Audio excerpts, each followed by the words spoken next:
Puji Tuhan, Bapak Ibu Saudara semua, mari kita akan lanjutkan pembelajaran firman Tuhan. Kita akan baca di dalam 2 Raja-Raja, pasal 15 ayat yang pertama hingga 38. Silakan. Dalam tahun ke-27 zaman Yerobeam, Raja Israel, Asaria, anak Amazia, Raja Yehuda, menjadi raja. Ia berumur 16 tahun pada waktu ia menjadi raja dan 52 tahun lamanya. Ia memerintah di Yerusalem. Nama ibunya ialah Yekoyah dari Yerusalem. Ia melakukan apa yang benar di mata Tuhan, tepat seperti yang dilakukan Amazia ayahnya. Namun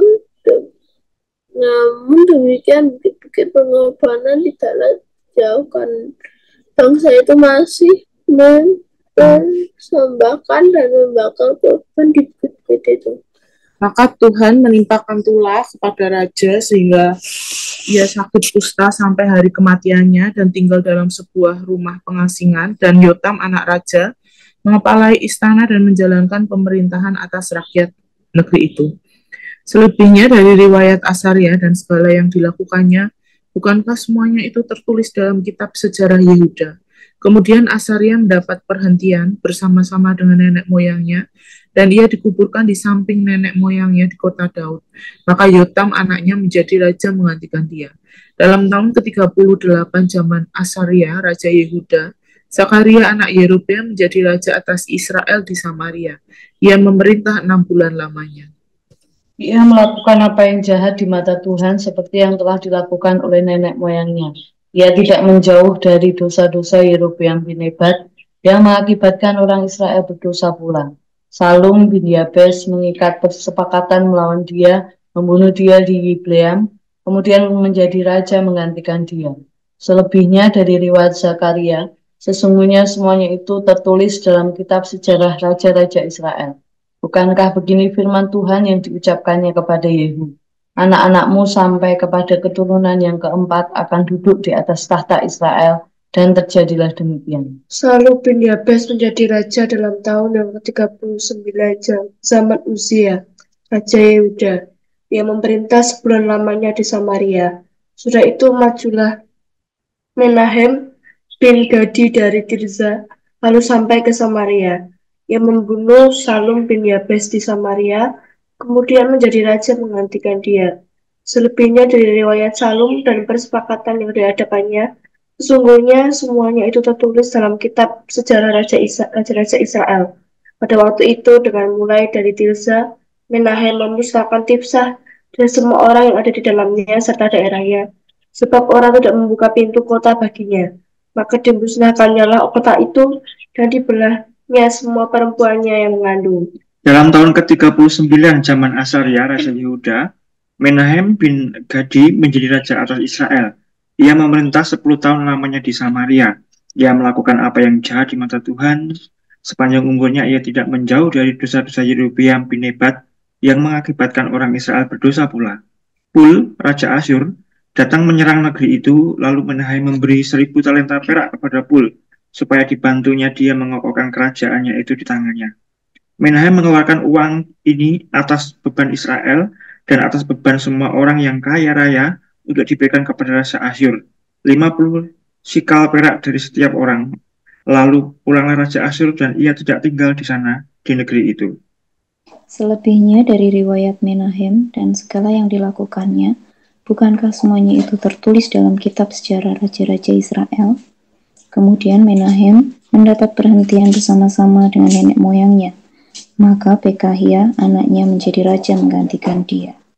Dalam tahun ke-50 zaman Asaria, Raja Yehuda, Pekahia anak Menahem menjadi raja atas Israel di Samaria. Ia memerintah 2 tahun lamanya. Ia melakukan apa yang jahat di mata Tuhan. Ia tidak menjauh dari dosa-dosa Yerobeam bin Nebat yang mengakibatkan orang Israel berdosa pula. Lalu perwiranya, yakni Pekah bin Remalia, mengadakan persepakatan melawan dia dan membunuh dia di Samaria, di puri istana raja. Beserta dia ada Argob dan Arye, serta 50 orang dari Bani Gilead. Dibunuhnyalah Pekahya, kemudian menjadi raja menggantikan dia. Selebihnya dari riwayat Pekahya dan segala yang dilakukannya, sesungguhnya semuanya itu tertulis dalam kitab sejarah Raja-Raja Israel. Dalam tahun ke-52 zaman Asaria, Raja Yehuda, Pekah bin Remalia menjadi raja atas orang Israel di Samaria. Ia memerintah 20 tahun lamanya. Ia melakukan apa yang jahat di mata Tuhan. Ia tidak menjauh dari dosa-dosa Yerobeam bin Nebat yang mengakibatkan orang Israel berdosa pula. Dalam zaman Pekah, Raja Israel, datanglah Tiglat-Pileser, Raja Asyur. Direbutnyalah Iyon, Abel Bet Maaka, Yanoah, Kedes, dan Hasor, Gilead, dan Galilea, seluruh tanah Naftali. Lalu diangkutnyalah penduduknya ke Asyur ke dalam pembuangan. Hosea bin Ela mengadakan persepakatan melawan Pekah bin Remalia, dibunuhnyalah dia. Kemudian dia menjadi raja, menggantikannya dalam tahun ke-20 zaman Yotam bin Usia. Selebihnya dari riwayat Pekah dan segala yang dilakukannya, sesungguhnya semuanya itu tertulis dalam kitab sejarah Raja-Raja Israel. Dalam tahun kedua zaman Pekah bin Remalia Raja Israel, Yotam, anak Usia Raja Yehuda, menjadi raja. Ia berumur 25 tahun pada waktu ia menjadi raja, dan 16 tahun lamanya ia memerintah di Yerusalem. Nama ibunya ialah Yerusa anak Zadok.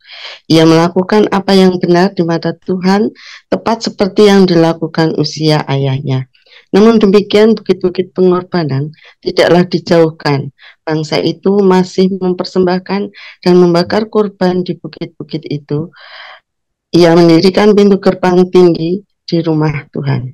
Selebihnya dari riwayat Yotam, apa yang dilakukannya, bukankah semua itu tertulis dalam kitab sejarah Raja-Raja Yehuda? Mulai zaman itu Tuhan menyuruh Rezin, Raja Aram, dan Pekah bin Remalia menyerang Yehuda. Kemudian Yotam mendapat perhentian bersama-sama dengan nenek moyangnya, dan ia dikuburkan di samping nenek moyangnya di kota Daud, bapa leluhurnya. Maka Ahas anaknya menjadi raja menggantikan dia. Puji Tuhan, Bapak Ibu Saudara semuanya, kita tahu memang kerajaan Israel terbelah ya menjadi dua, utara dan selatan, dan kita juga bisa membedakannya antara raja-raja Israel dengan raja-raja Yehuda. Jadi pecah jadi dua ini. Dan kebanyakan memang raja di bagian Israel itu yang lebih jahat dibanding dengan raja-raja di bagian Yehuda. Nah, pada perikop yang kita baca pada saat ini adalah ada dua hal yang akan kita pelajari. Yang pertama terkait dengan raja-raja Yehuda. Ya. Raja-raja Yehuda ini di ayat 1 sampai dengan 7, kemudian ayat 32 sampai dengan 38. Ada dua raja yang tertulis di sini. Yang pertama adalah Azaria dan yang kedua adalah Yotam. Ini raja-raja Yehuda ya. Dan mereka raja-raja yang baik atau melakukan apa yang benar di hadapan Tuhan. Cuman dalam hal ini kelemahan dan bisa jadi dosa mereka adalah tidak tegas terhadap bangsanya yang waktu itu mempersembahkan korban pada berhala. Harusnya sebagai pemimpin, dia harus, atau mereka, dua orang ini harus tegas selama dia memerintah. Harusnya ya, tidak boleh umatnya itu mempersembahkan korban pada berhala atau ilah lain. Nah, kita tahu Azaria maupun Yotam. Azaria itu namanya adalah Uzia. Jadi kalau di dalam kitab Matius itu disebut Uzia, kita tidak perlu bingung, itu adalah satu orang yang sama dengan dua nama. Azaria ini memimpin selama 52 tahun dan pada awalnya memang dia mencari Tuhan ya, melakukan yang benar. Ketika dia mencari Tuhan, pasti dia mendapatkan kasih karunia, dia mendapatkan kekuatan yang daripada Tuhan. Namun di masa-masa berikutnya Azaria atau Uzia ini melakukan sesuatu sesuatu yang tentu membuat kita prihatin ya kalau kita melihat di 2 Tawarikh pasal 26 itu tentang kisahnya, karena dia melakukan hal-hal yang salah, yaitu tidak taat kepada Tuhan. Dia mengambil alih tugas keimaman, kemudian dalam kesombongannya dia menolak untuk bertobat atas dosa-dosanya, sehingga kalau kita melihat di dalam kehidupannya, dia mendapatkan tulah, yaitu sakit kusta, sampai akhir hidupnya. Ya, ini sesuatu yang sangat-sangat memprihatinkan tentunya. Maka di masa-masa akhir pemerintahan, Tuhan menugaskan Nabi Yesaya untuk menyampaikan pesannya, khususnya untuk 2 wilayah atau 2 kerajaan ini ya, kerajaan Israel dan Yahudi. Dan tentu pesan-pesan itu supaya didengarkan juga oleh raja-raja, tapi kenyataannya memang banyak raja yang tidak mendengar itu. Ini Azaria. Nah, kemudian raja yang lain, masih Raja Yehuda, yaitu Yotam ya. Di ayat 32 sampai 38 itu Yotam itu ya memang melakukan apa yang benar di hadapan Tuhan, tetapi sekali lagi dia hampir sama dengan Azaria, tidak tegas pada bangsanya, ataupun membiarkan bangsanya mempersembahkan korban pada berhala. Dan akibatnya dari itu, maka dalam pemerintahannya, dia mengalami penyerangan dari Rezin. Rezin itu Raja Aram ya, di mana Rezin ini bersekutu dengan Pekah. Kita bisa melihat di ayat yang kita baca. Jadi memang ketidaktaatan ataupun perilaku membiarkan bangsanya menyembah berhala itu sangat berbahaya bagi dirinya maupun bagi bangsanya. Maka seharusnya Azaria dan Yotam ini harus mengikuti jalannya, harus taat kepada Tuhan, lalu dia harus membangun keintiman dengannya ya, membangun hubungan yang dekat dan menjaga hidup benar sesuai kehendaknya. Ini yang membuat mereka berhasil, harusnya seperti itu. Nah, ini saudara raja-raja Yehuda, yaitu Azaria atau Uzia dan Yotam. Kemudian yang kedua adalah raja-raja Israel. Ini di ayat 8 sampai dengan 31 itu ada Zakaria, ada Zalum, kemudian Menahem, ada Pekahya dan Pekah. Dan semuanya ini adalah raja-raja yang buruk, raja-raja yang jahat, melakukan apa yang jahat di mata Tuhan, dan tentu kisah hidupnya sangat tragis dari mereka ini. Mereka mengalami pemberontakan dari orang-orang yang akan mengambil alih pemerintahan berikutnya. Sebagian besar seperti itu. Dan rata-rata mereka juga terbunuh oleh pemberontak itu. Ini tentu juga kisah yang tragis dari kejahatan ini memberikan akibat yang buruk bagi kehidupannya. Kita melihat Zakaria ini melakukan apa yang jahat, kemudian Zalum ini sangat biadab, raja yang luar biasa kejam dan biadab, di mana dia menjerumuskan umatnya untuk murtad kepada Tuhan ya, dan melakukan pembelahan, artinya orang-orang wanita yang mengandung itu dibelah perutnya, itu kejam sekali. Kemudian ada Pekah ya, Pekah, kemudian Pekahya, lalu Pekah ya. Pada masa Pekah ini ada penyerbuan Raja Asyur, saudara semuanya, yaitu Tiglat-Pileser ya. Tiglat-Pileser melakukan penyerbuan pada tahun 733 sebelum Masehi. Ini merupakan tahap 1 pembuangan ya Israel, baik bagian utara maupun selatan. Jadi mereka diangkut ke daerah Mesopotamia. Dan di sini juga di mana mereka mengalami pembuangan ya. Ini awal-awalnya tahap 1 pembuangan, dan akhir dari kerajaan utara itu memang mengalami dosa dan lain sebagainya. Di mana Samaria sebagai ibu kota kerajaan utara juga ditaklukkan. Nah, ini saudara 2 hal. Yang pertama Raja Yehuda, kemudian yang kedua Raja Israel. Setiap kejahatan dilakukan pasti ada konsekuensinya. Karena itu saudara-saudara semuanya kita diingatkan, saya dan saudara diingatkan, di mana kita harus tahu, saya dan saudara harus tahu bahwa taat mengikuti jalan Tuhan, membangun keintiman dengan Tuhan, lalu menjaga hidup benar sesuai kehendaknya, itu menjadi kunci keberhasilan para raja. Harusnya yang dilakukan seperti itu. Raja Yehuda sebenarnya harusnya sampai akhir hidupnya harusnya ya melakukan ini, tapi ternyata memang ada hal-hal yang di awalnya bagus, ternyata endingnya tidak bagus. Sehingga ada hal-hal yang tidak bagus juga terjadi. Lalu, saudara-saudara, bagaimana dengan kehidupan kita, saudara dan saya? Apakah Anda sudah taat kepadanya? Ya?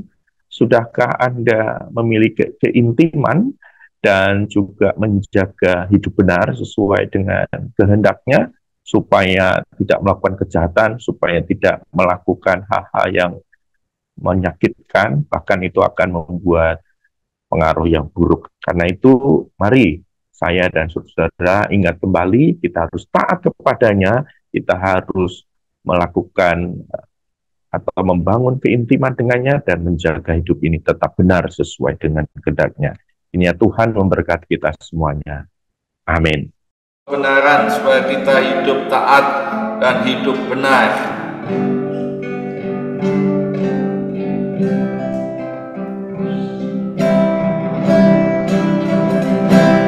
Yesus kau kebenaran yang menyelamatkanku, memberikanku hidup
dan menjadi orang-orang yang benar di hadapan Tuhan dan membawa orang lain juga benar di hadapan Tuhan secara total, tidak sebagian, tapi taat seluruhnya dan mau terus dipimpin oleh Roh Kudus dan kebenaran firman Tuhan, semakin banyak, semakin kaya mengenal Yesus lebih dalam. Tuhan berkati semuanya dengan berlimpah-limpah.